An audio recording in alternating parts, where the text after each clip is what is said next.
back to another week. This week we're going to be talking about the importance of personal appearance or physical attractiveness. If you haven't hit the repetition stage of this class yet, I'm sure at this point you're thinking, another week, another lecture, another paper, another quiz. But recognize that we are in the second half of the chapter, or the overall course, so you are kind of on the downward curve, and if you've completed all 6 papers and quizzes so far, remember that you only need to complete 4 more. I strongly encourage you to complete all of the quizzes just on the off chance that you get 100%, but only 10 of them will count. So hopefully that's an incentive to kind of work with the next couple of papers and know that it is coming to an end shortly, and hopefully you're still enjoying the course. So this week's topic is the importance of attractiveness. Okay, and they talk about this, or they start off the chapter addressing this idea of it being viewed as something that is really superficial.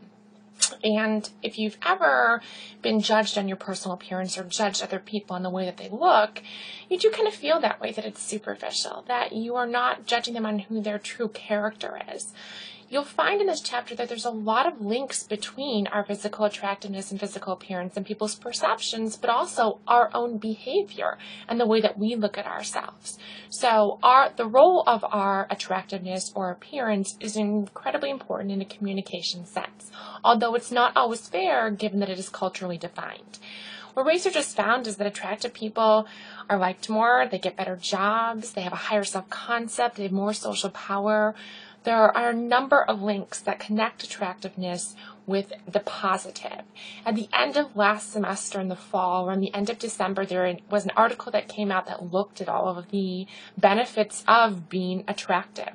And not overly attractive, not the perfect 10, right, the George Clooney's, Heidi Klums of the world, but really the importance of being attractive and being on that portion of the scale. The idea of this is that beauty is good, right? Or what is called the beautiful is good effect. We make all these positive associations with attractive people. And sometimes that is upsetting. And this chapter makes me incredibly uncomfortable because I don't know what a majority of you look like. And understandably, when the role of attractiveness or appearance comes into play in any type of conversation, people get defensive. Right? They say, who are you to judge me? This isn't my fault that I look this way. I can't help how much I weigh or my height or the structure of my face. But at the same time, recognizing that all of those things do communicate something about you to other people and maybe kind of trumping them or surpassing them and saying, hey, you might make this judgment, based on me because I'm short. However, right, it doesn't mean that just because I'm short, right, that I'm not a confident person or that I'm not going to be assertive or going to be a good role model. So it's important to recognize it. If you want to live in the world where attractiveness or physical appearance is not important, unfortunately, that isn't reality, and people are going to judge you on the way that you look. It's important to recognize what they're judging you on and whether or not it's a correct association. So again, this topic makes me a little bit nervous, more nervous than other topics, because I feel like it's face-threatening, right? That idea of I don't know what you look like. You all have judged me on what I look like and what I sound, or how I sound, which is next week's chapter. But I haven't done the same, except for the students, of course, that I know you guys from last semester. The importance of physical appearance, obviously, even if you don't want it as a part of your life and you don't want people to judge you, people are going to judge you. You can see it on mainstream society. I mean, we have a multi-billion-dollar cosmetic industry, talking about literal, makeup, but also plastic surgery and all that entails. We also have a lot of television shows talking about the importance of beauty outside of just models and actors and actresses. We have shows like Extreme Makeover, or there was this quite controversial show called The Swan that literally took the ugly ducklings and turned them into swans. Yeah, I'm not entirely in support of that one. But even on a simpler fashion, there's a show on TLC, the Learning Channel, that's called What Not to Wear, where they'll actually do makeovers, and these are not just on women, right? These are on men as well, and change the clothing that people wear, their style of attire, but also their hairstyle. They'll put them in different makeup, right, or some type of skincare if it's a gentleman. So the role of appearance is important. And we have kind of set standards for that. So generally speaking, the American culture has set standards for beauty, particularly with regard to females. So all the women in this class, right, that are watching this, our standards for beauty, right, are very strict and aligned, particularly with regard to this idea of being slim or slender, okay, not necessarily thin or skinny, but the idea of not being overweight. Okay, that is something that is valued. We'll also talk about the different values with regard to the female face. Okay, but overall, what is thought of as a standard for beauty in our culture in 2014, I almost said 2013, right, is going to be shaped. Now, it changes across time, right? So the standard of beauty and the idea of being slender right now was not always the case historically, but that's kind of the set standard as it is. We have very precise qualifications for what we view as facially attractive. Our body attractiveness, on the other hand, has a little bit more leeway or flexibility. Okay, now, again, you were going to extreme cases of weight issues, but the slender, no curves, no chest or breasts or hips with regard to women might be appealing to some gentlemen, but not appealing to others. So our body, we have a little bit more flexibility than in regard to our face. So let's first start by talking about our face. The research shows that children as young as 6 months old will actually be more drawn or can pick out more attractive faces versus unattractive faces. Okay, so this is something that is kind of ingrained or inherent within us that we are drawn to or find appealing attractive people. When they talk about face, they talk about these two issues. One is symmetry and one is proportionality. So symmetry is literally if I were to take a marker and draw it straight down my face, how much does my right side match my left side? Okay, so how symmetrical am I?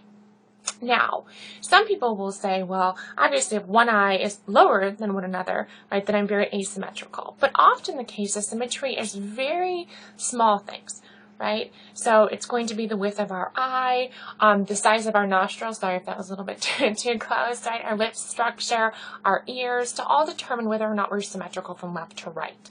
Symmetry has been often is linked to our genes, right? The more symmetrical we are, the healthier our genes are, which means the more likely we are to reproduce and have our offspring survive, which is a whole different line of research. But there are strong links to show that the more symmetrical we are, the more attractive we are. Proportionality also has to do with our facial attractiveness. Okay, what proportionality has to do with is the size of our features. So do we have giant eyes, right, or a giant nose or giant lips? Again, we have to remember that these are going to be culturally defined. So the one thing that we like are larger eyes. Other than that, we really culturally look for smaller features. Now, this might sound counterintuitive to some of you who see the ladies often out in Beverly Hills that have what I refer to as duck lips, right, where they'll put injections into their lips to make them bigger. Okay, now we kind of joke and laugh and see them on TV and are like, that looks ridiculous, but that idea that we would want bigger lips actually goes against the research that shows we want smaller features. Specifically in female faces, they're looking for greater eye height and wider eyes, the bigger eyes, small noses, greater cheekbone width, or that idea of having, the cheekbones, we can fake this with blush for the ladies in the classroom, right, that you can do this to kind of create that pinched look, I can't even talk, and also a wider smile is seen as something that is attractive in a female face. Again, our standards of beauty, or the set standards in our culture, are more set for female faces versus male faces. When it comes to male faces, we look for a strong jawline, but as far as eye placement or features, unless they are extremely disproportional, right? So I'm talking the huge schnoz or the really tiny eyes on a large face, then we don't necessarily have the set standard and qualifications, okay? When it comes to body attractiveness, right, they start to talk about this on page 143, and they look at 3 body types: endomorphic, mesomorphic, and ectomorphic. Endomorphic is the soft, kind of round, heavier set body type. What's often associated as far as a personality trait or disposition or temperament is that these people tend to be more laid back, more relaxed, right? Sometimes that is a negative association, such as that they are lazier people, right? Kind of the more of the jolly Santa type body with the jolly Santa type personality or temperament. Mesomorphic are the bony or athletically built people. We tend to associate them as being confident, very task-oriented, and that might go with how much work it goes into building a muscular or athletic physique, right? It takes a lot of drive to do that. If anybody is big into working out, you realize you're devoted to that, building that type of body. So it makes sense that you would be task-oriented, and also then you would communicate confidence. The last body type is ectomorphic, which is that thin, fragile, very Kate Moss, supermodel-esque type body. And the temperament that is associated with this is that they're tense, fussy, overly critical of other people. Right? So a lot of negative associations are made with that body type. Again, if you're sitting back going, wait a minute, when was this research done? First, it was done in the 1950s, prior to any of us being born, potentially. I guess I don't know how old you are, but more than likely, right? 1954. So do these standards still hold? Okay, we're always going to be able to find examples of the very thin or fragile-looking person who is super laid back, super relaxed, right? Not at all fussy or critical of other people. So your body does not necessarily determine your temperament, but it does determine whether people make certain associations about your temperament, okay? And that's important to acknowledge, that the way that you look, okay, is going to determine how people judge you and what judgments they make about you, fair or not fair, okay? This is how our society is. This is how our culture is. Okay, I'm not saying it's right. I'm not saying it's fair. I'm just saying that that's a reality that we need to face and accept. Okay, doesn't mean that we can't change it in the future, because bodies are going to change, faces are going to change. However, it's important to recognize that this does exist. Again, women are judged when it comes to their body type more than men are judged. When we look for the ideal male body type, we're looking at an average body mass, but we look for kind of the well-defined muscular arms that taper off into kind of, the trunk of the body. Okay, so what you're looking for is kind of that overly, I don't want to say, funnel shaped, because we don't want them super narrow, but that idea of bigger shoulders, narrower trunk. When it comes to a woman's body, we're looking for slenderness, and we're also looking for this dimension called the hip-waist or waist-hip ratio. Okay, depending on how you're going to, if you place hip in front of waist or waist in front of hip, ultimately what we're looking for is a narrower waist compared to the hip. Ideally, the proportion is 0.6. Okay, so what we don't find to be the body type that is not as attractive is the bigger hips, bigger waist, or the bigger waist and then the narrower hips. Okay, sometimes you will see, and I apologize for, I'm not sure the general term that people use, but I've heard students sometimes use like the inner tube, right? So it looks like a woman, and this might be sometimes because of the structure of their pants too. If your pants are small, then your stomach will hang over your pants, and they call it like an inner tube, the floaty for a little kid, right? That body type of having a heavier waist and smaller hips is not seen as attractive. We want a smaller waist and bigger hips, okay? As far as proportionality, we're going to go, right? Now, when it comes to what the set beauty standard is, right? So if you're sitting watching this going, oh crap, right? Jenny just completely said that my body type is not attractive, right? My stomach is hanging out over my pants, and my stomach is bigger than my hips, okay? First of all, it's important to understand that we have huge leeway as far as who we're going to find attractive, because you are not a 6 living in a world of 10s, right? So you're not the only person that doesn't have that ideal body shape, okay? So it's important to recognize that. When it comes to that, we have our body image, right? And how does that going to come into play as far as our self-concept? And what happens when our body image changes because our body actually changes? So some of you, you're at the very least, you're probably, 18 years old. You might have a different body shape right now than you're going to have in 5 years. For some of the older students in this class, you probably have a different body than you had when you were 18. And how does that change? Sometimes it's drastic, and you will often see on those makeover shows where people will say, like The Biggest Loser. They'll often say, I don't know how to dress my body. I don't know how I feel. I'm still a heavy person in my head, even though my body is now lighter or more slender. So how do you deal with that? Like, how do you deal with your body image when your body shape changes? And keeping in mind, it doesn't always change in that you were, heavy and then lost weight. If you were a very attractive person, say in high school, let's take you back that far, if some of you can even remember that far, right? If you were a 10 then, right, you were attractive then, you had a great body then, or the stereotypical great body then, and now you don't, how do you see yourself, right? How do other people see you? How does that change the way you feel about yourself? Does it even change the way you feel, right? Sometimes we have people, their body distortion is so severe, right, that they either look in the mirror and they are 100 pounds and they see themselves as 200 pounds, which often leads to an eating disorder, right? It's distorted in that range. Or the people who look in the mirror and they see their body as like a perfect 10, and society's going to say, yeah, no, it's probably more like a 6, right? What do we do with people that their view is so different than how other people see them, and also different than reality? And how do people handle that, right? And the research really hasn't been done on that distortion. They normally, when they study it, they look at people who are very thin and then perceive themselves as heavy, and then end up with an eating disorder versus the reverse of that, okay? So what happens, though, then, if our body type not only is distorted in our mind, but then it's just distorted how other people view us and interact with us, right? So we have certain stigmas that are attached to body types, specifically with people that are heavy, okay? And not just slightly overweight, but when we talk about people that are obese, we make certain associations. The first one we make is that they're uninteresting, right? That they're lazy, they're unsocial, right? They don't want to hang out, they're not motivated. How many of you are sitting here watching this going, wait a minute, I can help my body type, right? Yes, we can always lose weight. That's always a goal, right? And probably the start of this semester, that was probably our goal.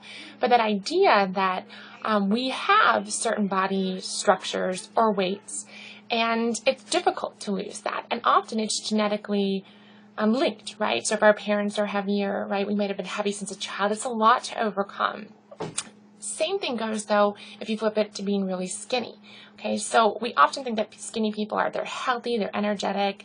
The number of my friends that are very tiny and very skinny and some of the laziest people that I have met, but it's their body type, it's their structure, right? It's their genetics, okay, that cause them to look a certain way. So again, it's important to recognize what stigmas we attach to people.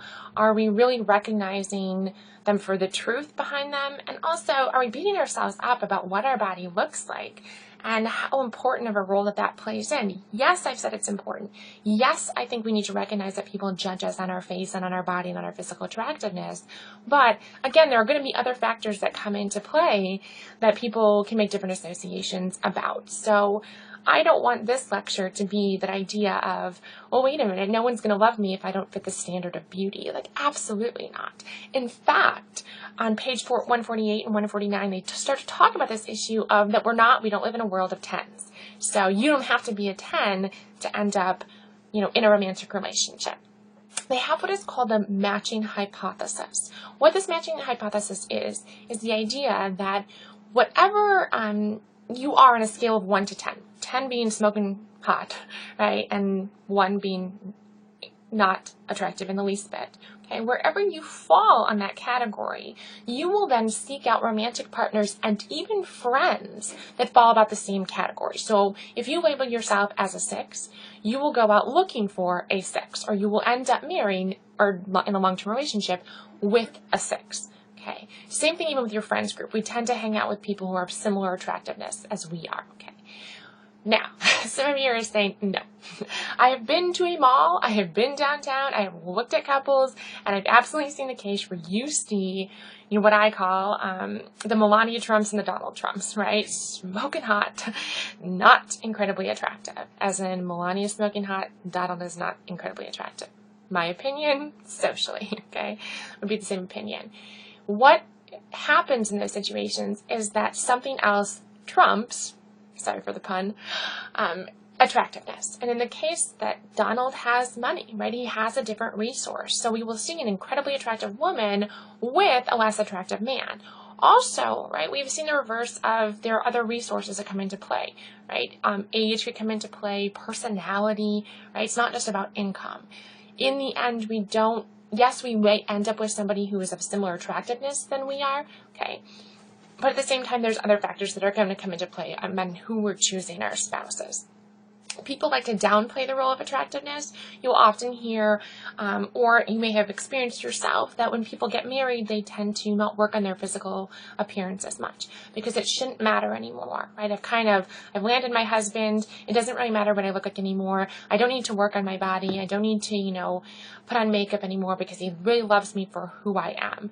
But again, research has shown that it doesn't lessen the longer we're with somebody, the more we date them, the more years we're married to them. We are still out looking for physical attractiveness, even within that partner. Okay, so sometimes people, quote, in quotes, they let themselves go. Okay, whether it be their body, they gain a lot of weight, right, or they, stop coloring their hair, or they lose all their hair, or whatever may be the case. And we think that we're being superficial or being petty by no longer being attracted to them. But attraction is a huge part of romantic relationships. And it's important, right, to recognize that. Do you have to be, walking on eggshells and making sure that you look just as perfect as you did when you were 25 and married? No, it's not realistic, right? Our body shape is going to change. Gravity is going to take over people, okay? Weight's going to be gained, hair's going to be lost, or hair's going to be grown in other places like your back that you didn't even know about, right? So we understand that those changes occur, but also recognizing that attractiveness it's not just a young people thing, right? It doesn't just matter when you're in high school or in college. It is an important factor throughout life. Now, in the end, what they have found is there are certain themes with regard to attractive people. They resist conformity, right? So they're more likely to be independent and act on their own. They disclose more information, and they are actually disclosed to more. So we feel more comfortable talking to attractive people. They interact more with members of the opposite sex, so they go on more dates, they go on more parties. They're helped more frequently. They're seen as more credible. When we see women out, even if they're not particularly attractive, if they are with an attractive male, we will actually view them as more attractive. We want to have the same attitudes as attractive people, right? We want to be seen as similar to them. All in all, being attractive in our society and culture is a plus, okay? The only thing that they have found the only way that it's not a plus is within regard to morality. So we look at attractive people, or the more attractive you are, the less moral we believe you to be, which is the only kind of, unfavorable aspect to being attractive. Now, some of you are going to say, I'm pissed right now. I watched this, I'm upset, it irritates you, right, to your core, and I get that, right? It bothers me that so much emphasis is put on the way people look, particularly because the majority of this chapter talks about things that no one can do anything about, right? Aside from plastic surgery, I guess I should say. But facial attractiveness, that's your bone structure, right? I mean, unless we're going to start to mess with that cosmetically through surgery, for the most part, you're kind of stuck with the face you have. Your body, you do have more leeway, of course, with regard to gaining weight, losing weight, working out, all of that. But again, you can only work with what you have. Okay. Height is another factor that comes into play. If you're short, if you're tall, you can wear high heels, those shoe inserts that some men wear, right? But that idea is those are limited things. So what can we control? When it comes to cosmetics, we can control that. Whether we wear makeup, do we use makeup to, make us look better, right? Do they make us look worse? With regard to cosmetics, they also talk about this issue of tattoos, right? Tattoos communicate something about us, right? Recognizing that so we can change kind of our literal skin display. They also talk about the idea of clothing or the way that we dress. This to me should be, and it will be talked about in other chapters, right? Especially with regard to impression management, but it's incredibly important because this is something that we can control. Even if you don't have a lot of resources. So they talk about this issue of, do we have the ability to buy clothing? And often in high schools, if you can remember that far back, or even if you're in high school or just left high school, we judge people on the clothes they wear. And often name brands are very big, right? And that's important to have that. Is that unfair? Sure, especially in high school because you often don't have the money. You're not the one purchasing your clothes. but recognizing that later in life and as an adult, the way you choose to dress does communicate something about you. Okay, professionally, whether you dress appropriately, whether you fit with kind of social norms. And I hadn't spent a lot of time thinking about this, and I was talking to my family this week about this chapter and how nervous I was about doing this little lecture because of the fact that it does feel face-threatening and I don't have the opportunity to see your reactions as you're listening to that. And they kind of were teasing me about how my clothing has changed so much over the years. And I used to be really on trend or fashionable. I know some of you are cracking up right now, especially if you have seen me in class. But people, used to look to me for fashion trends. And the older I've got and the farther north I've moved, they've teased me that I'm more northern, right? So my sister said, "You dress like a northerner." And I thought, what does that mean, right? But she's like, "You're wearing fleece and you're wearing corduroys, right? And you're not putting as much, effort into the way that you look or how you carry yourself." And so for this week, I want you to think about that because I think it's been such a gradual change for me that I haven't put much thought into it, except for I need to stay warm because it's really cold up here. But that role of what does your clothing look like and what does it communicate to other people? Okay. So I ask that you go and step into your closet or your drawer or wherever your clothes are and kind of stand back and say, what do you think these clothes represent, right? What do you think they communicate or what do they say to other people, right? Then I want you to ask your family, friends, even strangers on the street, like, what do you think of this outfit? What does this say about me? What does this scarf say? What does, the white t-shirt say? Does it match with what you think you're communicating to other people?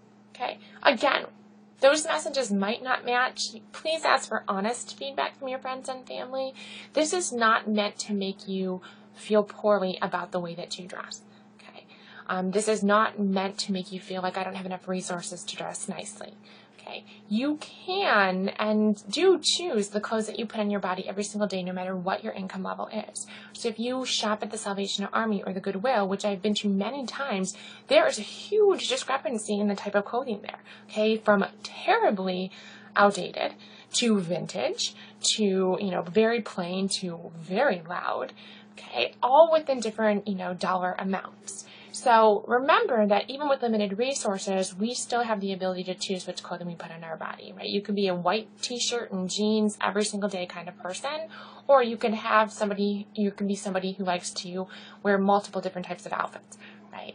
And, you feel that you want to kind of dress in themes, right? Or different issues. So I think it's important to reflect on what our clothing says about us more than our face or our body, because at this point you probably have your impression of that. So this week I want you to focus on your clothing, see if it matches up with what other people perceive your clothing to communicate. And next week I will see you back for vocalics, right? Which is the use of your voice, tone, rate, pitch, volume, all the important factors that are often linked directly to our verbal communication, specifically our words, right? So best of luck this week. I will see you back next week.